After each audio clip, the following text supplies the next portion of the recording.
From Traverse City, Michigan, this is Real Fairies Radio. In our experience, fairies are real, and we're here to talk about them. I'm Natalie Lynn, and this is my sister. And I'm Susan Hajar. And yes, they certainly are real. So, we said it. Fairies are real.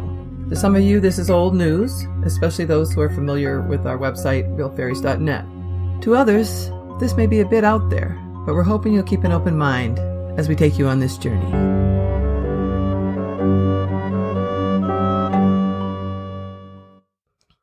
Hello, everyone. Welcome to our 5th podcast. It's really wonderful to be back with you after a long, unplanned absence.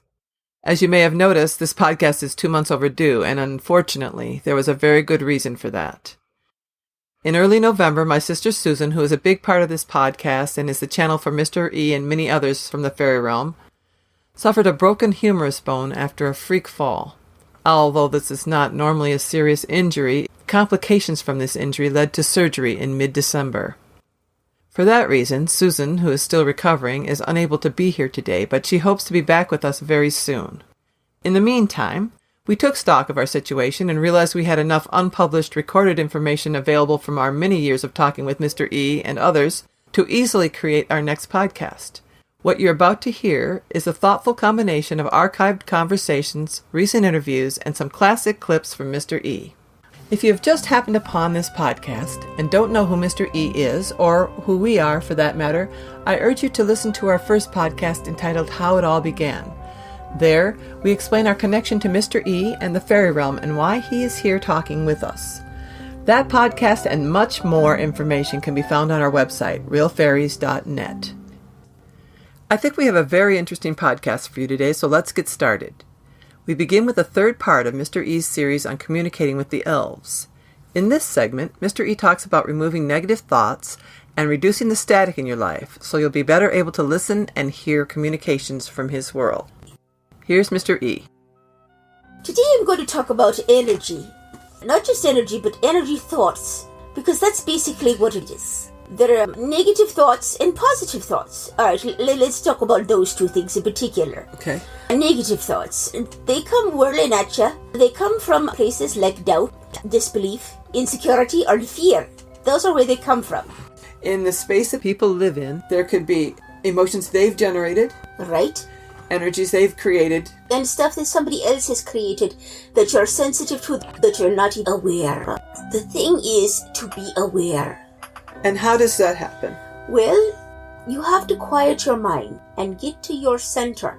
Here, just below the heart chakra. Okay. It's just below your ribs. When you're meditating and you go, what am I really feeling? Right in here, what are my doubts? Where are my fears and things? If you're having a problem creating something, ask yourself, well, why can't I be wealthy, for instance? Let's work on that one, okay? Why can't I be wealthy? Then all of a sudden, when you ask yourself that question, you get a lot of things coming into your head right away. You go, well, I can't be wealthy because I have no way to make money. These are little negative things now. See, now you've got your negative things that are coming in. That's good. In a way, it's good because now you know what to push away. So, if you say something that you want, because it's got a lot of emotion attached to it. Right. As soon as you say, why can't I have that, then you will hear the answers. You're going to hear all the answers in your head as to why you think you can't have it. Once you realize it, you ask yourself that question, you see. And then once you've got all those other negative things that are clustered around that object that you really want, that's when you have to start brushing it away. That is easier said than done. It is easier said than done, but you have to realize not having money is just as much an illusion as having money. That is right. So the thing is that what you have to do is when you're in there trying to create your money and you're going, okay, all right, I want to be well off and to be happy and be able to help others. I want that, and what's blocking it? And you go, okay, let's see what's blocking it. Oh, I see. There's that. Well, that doesn't count anymore. We're blocking that. No. Just say no to it. No, let's not do that. If you're saying, why can't I have enough money? And then you whatever it is. Whatever right. the thing is. Whatever it is, then you need to take it and you say that is not true. It's just an illusion. Because it's an illusion that you don't have money in the first place. It's an abundant world and universe. And if you push that negative crap away, then the positive will come through. And then you start walking around your life. You walk into the store, you go in here and there. Look at, all of a sudden, look, you got an opportunity to get a job here. Or you got this or that. Oh, look, there's an opportunity here. Look, you keep your eyes open. You're looking for the positive that are coming because you know they're here. Does it help to clear the space you're living in before you try to do this? It's always best to have a good clear space when you try to start working on stuff. But you need to focus down, and that'll help you focus down. All right, so that should be first. Right, yes. But just to summarize here now, we talked about clearing, and then you get quiet, and then you hear all the reasons why not. Mm-hmm. And then you need to work on them and figure out why they are, instead of why they are not. You need to combat them. Each and individual one you need to discredit. It's easy to do that. It'll become easier as the more practiced you are with this. Mm-hmm. Like for me, I'm an old pro. Yeah. But for somebody new, it might be a little bit difficult. It might actually be difficult for them to believe that what they're hearing is not legitimate. Right. Because a lot of people have been told things, especially when they're younger, and they take that in as truth. Right. For that particular person, we tell them to go back to your child self, reteach your child self of the truth instead of the untruth that has been told all of its life. What happened to you wasn't right. The message that you received was not right. And you need to take it in that it wasn't right. And then once you realize that, your whole concept of yourself might be a complete fantasy. The actual reality of what you are is something entirely different. If you can look back as an adult, you can see that whoever told you that couldn't have been right. They don't know what you are. They're projecting their feelings about their own inadequacy. Exactly. Their own inadequacy and hoping that you don't turn out like them. Right. That's so true. When in actuality, they're doing just the opposite. They're recreating it. Exactly. Little problems in the world that you have to deal with, but it can be dealt with. Right. So, if you can hear these negative voices and discredit them and realize from an adult perspective that what you were told couldn't possibly be true, then what happens? That'll help you clear the negative. Yes. So once you've got that, you'll go, okay, well, that makes sense as to why all these little negative clusters. What you believe, you draw to you. Exactly. There's no question about that. And you need to change what you believe to push things away and draw the right things to you. In fact, isn't one of the remedies sometimes to act as if you have this stuff already? Right. Because it is. You do have it. It's already there. It's just not right in your present time. But it's going to be there shortly. Give it 5 minutes. As long as you're willing to believe that. Exactly. But if you're willing to believe that it's not possible, you'll forget it. Right. Because it's your belief that's blocking it. Okay. Belief is what blocks everything. Your negative belief, if you believe that it won't happen, then it won't happen. Right. Well, this also could be positive in some way. If you don't believe any bad thing will happen, then no bad thing will happen. This is true.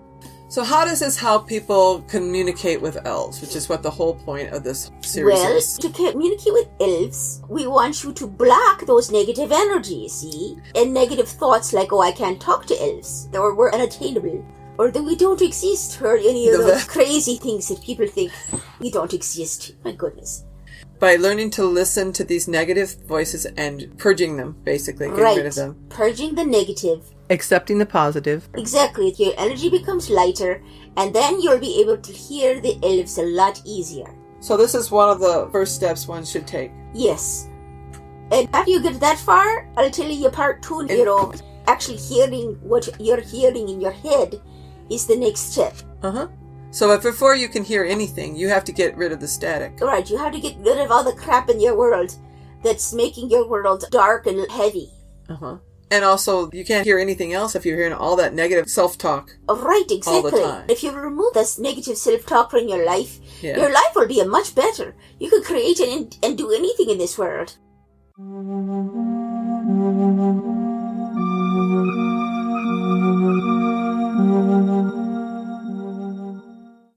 Up next, we're going to introduce you to Gherrings, one of the smaller fae that you may have heard Mr. E talk about from time to time.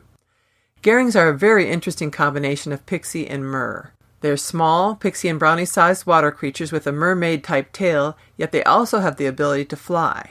First, Mr. E is going to talk a little bit about them, and then we'll share a short clip with you of a Gherring we interviewed for our upcoming book. The Gherring's personality is very carefree, happy-go-lucky kind of personality. They like to play and frolic a lot. That's the word they use, frolic. Yeah, they love to frolic and play a lot and splash about and laugh and giggle. And they're very cheerful, lovely creatures. They really are. I mean, I'm very fond of them. Can you talk about their physical appearance? They're a very, very interesting creature. They're like little mers. A mer offspring, kind of like. But yet almost like a pixie. Yes, it's a pixie mer kind of thing. They have kind of pixie-like wings. Not exactly the same as a pixie, because they have to be able to go underwater and over water at the same time. They have the mer-like tail. Yes, and they've got breathing capabilities like mer to breathe underneath water a little bit longer. It's not like they spend a lot of time underneath water, but they need to be able to sustain for long distance at times. Where do you find them? They are mostly located in streams and small rivers. The water's got to be fairly calm. They live in little communities of their own. They have a very carefree way of living. They play a lot. Right, to the point where people might think of them as frivolous, but there actually is another side to them.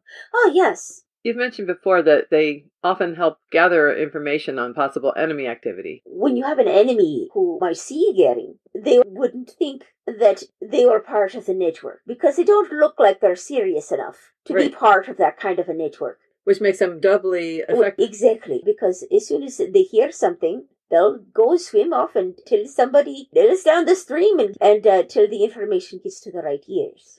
And pixies also do the same thing. Oh, yes. But Gherrings have a dual ability. They can be in the water or they can be flying. Right. For short periods. Yeah, they're not long-distance flyers. They're very short-distance flyers. Right. Unlike the pixie, who can't go long distance. Yeah. But yeah, they're short-distance flyers, and they're very connected to the water.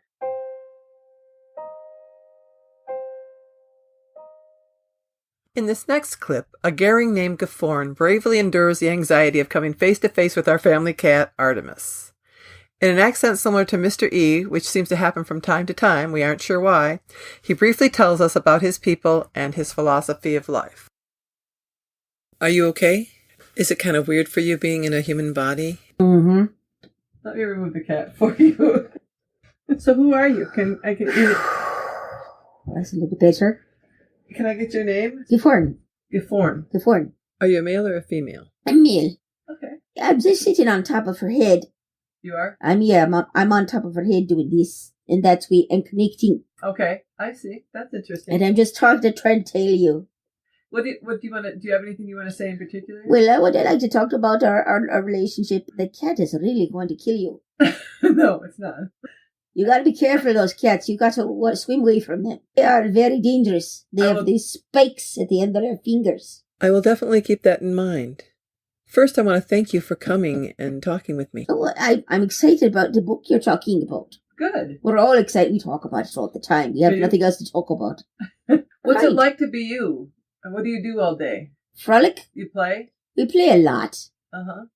So it's a pretty happy life. Pretty much. It's a very easy life. So you would describe your people as being happy? Very cautious. That's how we survive. And you... we know how to escape from some situations, but we're not warring type. We're kind of just, how do I put it? If you can run away from it, it's better than to fight it. Gotcha. And that's the only thing that will determine you fighting is if you can't run away. Right. Only if we're cornered. Mm-hmm. And even then, we're pretty much... Well, you can fly. Well, yes, we can fly. And that helps a lot on getting away from predators. And that's the reason why I think we were given those wings, because we are so small. And you're more peaceful, so you weren't going to want to escape instead of confronting. Yeah, we just don't have the desire to attack, which is just not in our nature. So, what brought you to Lakeside? E. But why? We follow him.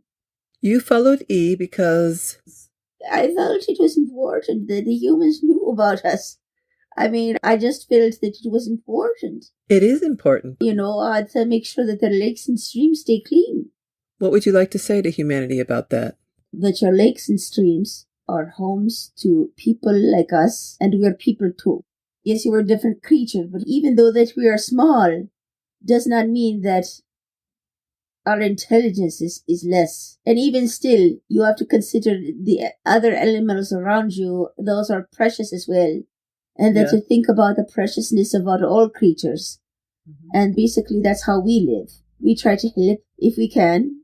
So your philosophy is? All life is precious.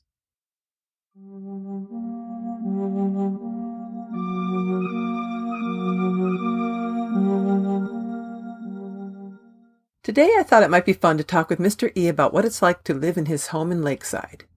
For those who don't know anything about Lakeside and why he's living there instead of in Finn, we'll start off by having him break it all down for you. Your world and our world have the same basic structure. Because your world was created from our world. Yes, it's the same world. It's just a different realm, a different level in it. Right. We took off the level from where you were and moved to a different one. Very close to it, mind you, and which makes it a veil instead of a wall, like I was saying before. Yes. So over here where you're living in this place called Traverse City, Michigan, there is a settlement of elves that corresponds to this location, which we have nestled into at the moment. It's right beside a lake, the Great Lake there. Lake Michigan. Right. It's a huge lake. You've got a whole bunch of lakes surrounding this mass of land here. And they call it Lakeside. That's how they see it. You came there when we came here? Right. I followed you. Mm-hmm. I had to, in order to do the job that I needed to do. And so, as I followed, I settled into this town as well. Right. Lakeside has its own quaintness, and it has similar characteristics to back home, actually. And so, I was able to adapt here very well. Well, it's not as fancy as back home. Oh, gosh, no. They're nothing like the Finians. Right, but there's certain things that are the same. The fishing is a big industry here, and lots of things on the water they work with. As they do in Finn. Yes, they do in Finn, right. So I was very familiar with that.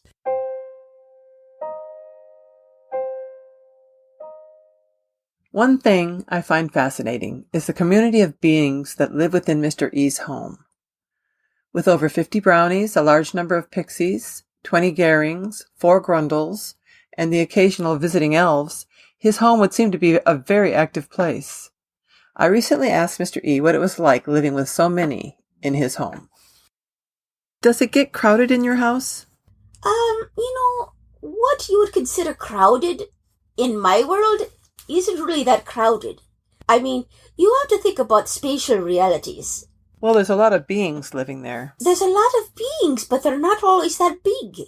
My space that I live in is huge for these people. You see what I'm saying? Right, but the distraction factor, the noise. Do you have them all wherever you are anyway? So yes. You're used to it? Well, yes, I'm used to that. And the fact that, I've already got grundles living with us. With them, though, they bring such energy that it's uplifting to have them around.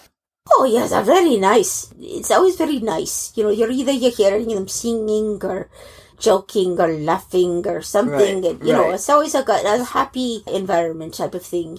And they help, they help a lot. Yeah, that is true. But I'm used to having company around. Yeah. I don't mind, You never feel you need to get away? No. No, they've got their own private lives within my room. Uh-huh. They go to their own little shut-in spots, you know what I mean? It's not like they're going to be out there looking at you all the time. That's what I want to know. It's not like you're walking through the room and it feels like a crowded house. Well, that's what I was wondering. Because they're like mice. Which means you don't see them most of the time. I see. You've got your own little separate room somewhere. You can get away from them. Can you go in your room, close the door, and there's no beings in there? Yes, you could have that situation. You don't care about that, though, generally. Most of the time, no. Yeah. Okay. All right. I'm just wondering what it was like to live in your world, in your house. Well, in my house... You have kind of an active place. It's active, and yet it can be quiet at the same time. At night, everybody's asleep. Uh-huh. They're in their little holes or their little spots in the house, and they've got their own little nests that they're sleeping in. Their own little nestled down spots. It's very nice.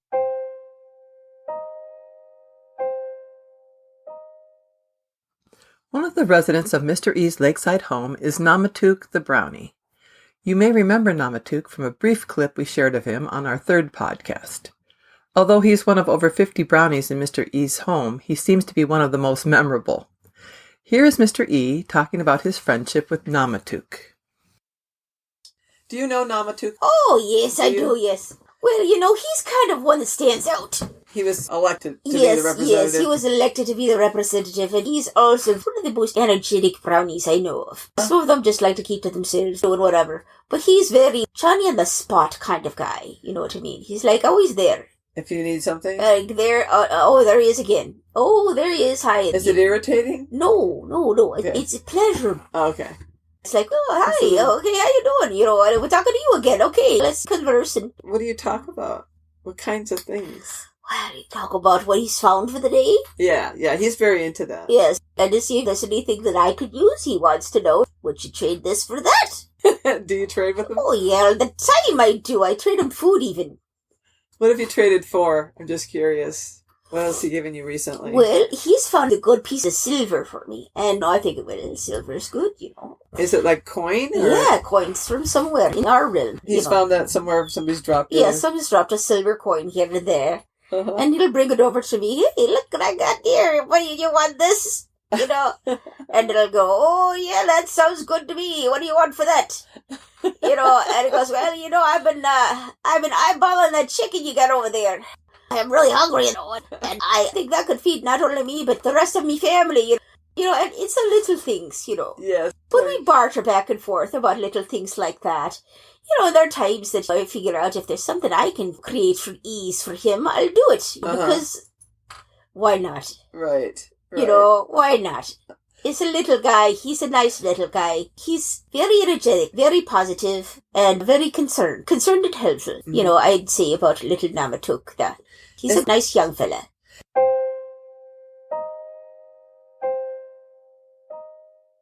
One by one, the Gherrings, the Pixies, the Grundles, and the Brownies have told me why they willingly left their homes in Finn to come to Lakeside with Mr. E. They all seem to have basically the same answer. Here is Namatuk explaining why the Brownies made that decision. You said you were in Finn before you got here, and why did you come? I came with E and the rest of the troop. Why? Well, because what's he got to do without us? Well, what does he do with you? Well, he needs us. Your eyes and ears. Oh, okay. So just like the Pixies are helping, but you're closer to the ground so you can see different things. Right, exactly. And we notice different things. Uh-huh. So you report to him. Right. Like I can tell if your grass has been walked on in a certain area. Oh, I see. That makes sense. And we're really good at tracking. Yeah, and you could see that up close because it would look different to you than it does to us. Exactly. Wasn't that a big decision to make, to come here? Not really. It was, unanimous, really.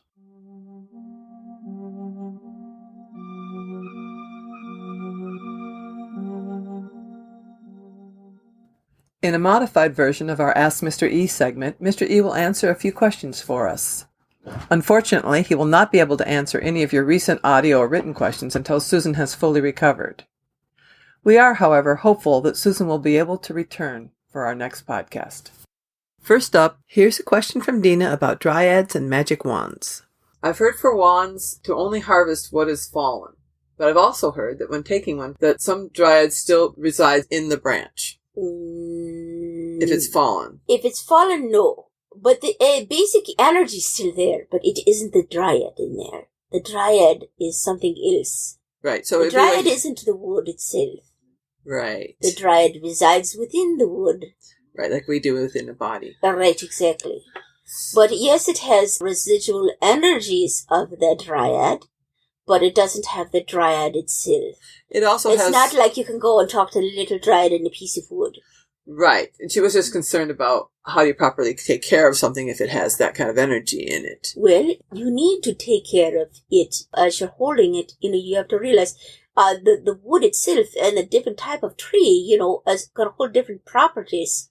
So you're saying that, let's say, an oak tree branch and a walnut tree branch would have different energies. Right. Different energies, and you'd use them for different things. Right. Okay. But as far as picking up something that fell on the ground and worrying about the energy that might be in there from the Dryad. It's gone. The Dryad has given it to you by that time. If it is disconnected from the tree, it is a gift from the Dryad. And the Dryad would be appreciative if it was used for something positive instead of just, you know, discarded. Uh-huh. You know, Dryads love that. Okay. And the other thing is, what if somebody wanted to harvest something from a tree? You know, I mean, a branch. If it was a fresh branch, taking a branch off a tree. That I would not do unless I had talked to the Dryad and said it was okay. Okay. You'd have to make sure that the Dryad will be okay with the fact that you remove that particular one. What if you have to prune something that's overgrown? I mean, you have to do it. Well, yes. Then if it's something like... It's on a wire or something. Yes, then, that's... You have to tell them ahead of time. Yeah, you have to tell them, I've got to take this. This is, I'm sorry. Just telling you apologize, I'm sorry that this has to go. You're going to be okay. I promise to do something good with it afterwards. That kind of thing. Okay.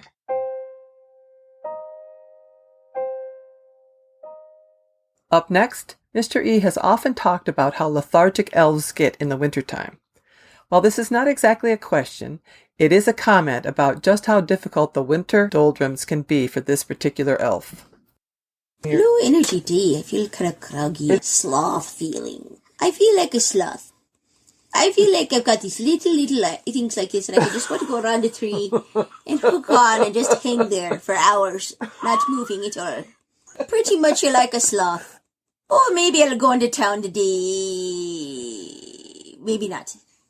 Am I really that hungry? Can I send somebody else to do it? It's like you take lots of naps and it's not really active time. Yeah, I get that. Our final question is a question that I asked Mr. E about our upcoming book, just before Susan had her accident. I have a question for you. As you know, we're getting close to finishing our book, and I was wondering if you could talk about why we decided to make our first book, Interviews from the Fairy Realm.